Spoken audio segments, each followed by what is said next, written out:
I have here 3 bolts. They're all 10.9 hardness. This is the OEM one that I limped it home with in 2012. This one I limped it home with this year. We have thread of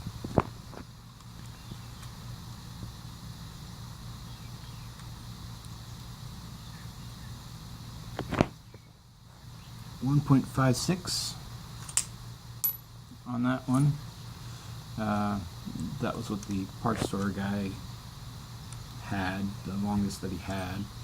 The broken part, the head end, is just a little bit shorter, as you can tell. The other piece to it, though, makes it longer, so yeah, we definitely don't want to continue using that any longer than we have to. And the OEM unbroken one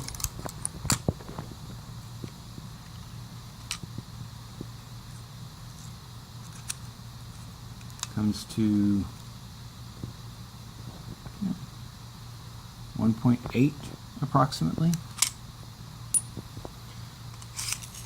says 1.802, and yeah, I got a 1.83 reading on it last time I checked.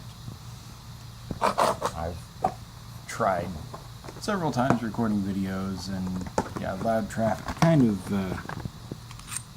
makes the audio annoying, at least to me. But if it happens on this one, I'm just gonna say, so what? I'm not reshooting again for somebody driving by the vehicle, in case I have not mentioned, which I've already mentioned it on other videos, but I'm not sure if I mentioned it on this one. It is a 2006 Chrysler Town Country. The model years include 2005 to 2008, maybe another year, and it would also be a Dodge Caravan. This is the 3.3 liter V6, the smaller of the two engines. So there's the routing for the belt. You got the tensioner there, the idler here. I have already routed the serpentine belt around everything except the idler, because you can do that without the tensioner being pulled down. The problem with getting the tensioner pulled down in general is that you have a very small space. You can probably tell from above here. Very small space. I've measured 5 inches from over here at the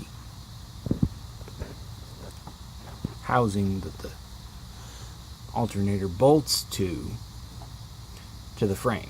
Now, obviously, it's going to be less than that with the alternator itself, having that shaft there, and then extending out to where the belt is. Yeah, we're looking at just a couple inches at the most. Now, I've tried a ratchet to get in there, and that has done no good whatsoever.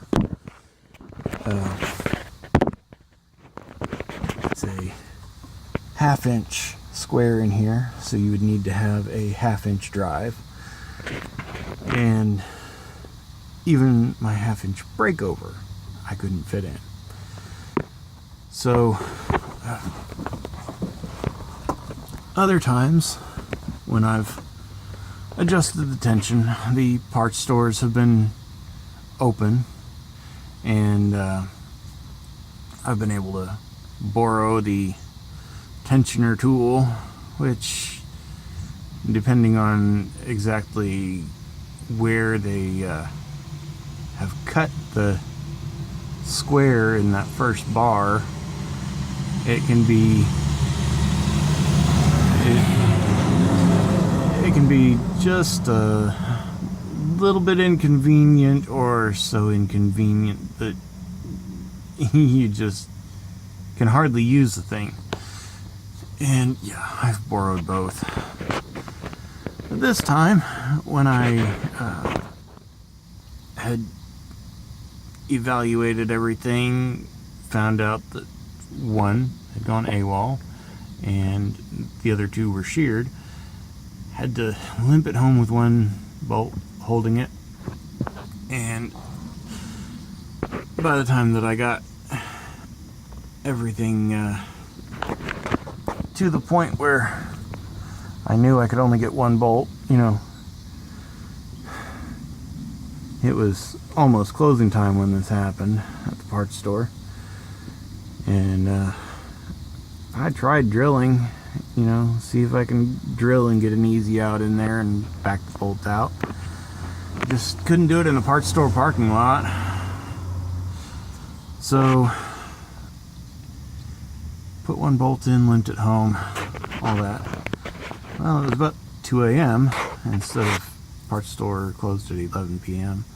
It's about 2 a.m. when I finally got around to tensioning the belt again. And I couldn't borrow the tensioner. Well, there happened to be a 14-inch pipe wrench handy. And boy, is it handy on that tensioner.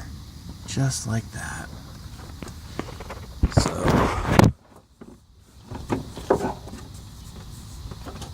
pull it down,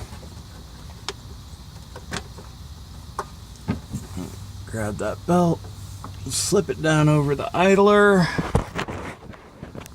just like that. It's done. And now I'm just double checking, making sure the belt didn't slip off anywhere, because yeah, I've had that happen. Shredded the belt in the parts store parking lot and they were closed back in 2012. Had to go buy a new belt and borrow the tensioner tool again. Yeah. But belt's still on everything, all the pulleys. And it's ready to go. So if you don't happen to be at a parts store, maybe if you're at a home improvement store, 14-inch pipe wrench. And if you don't feel like investing in the specialty tool just for the tensioner, you want something that would be useful for other applications, hey, 14-inch pipe wrench works. You don't want to go with anything smaller. They make them in 8 and 10, but those don't open wide enough to get the tensioner in the grip. So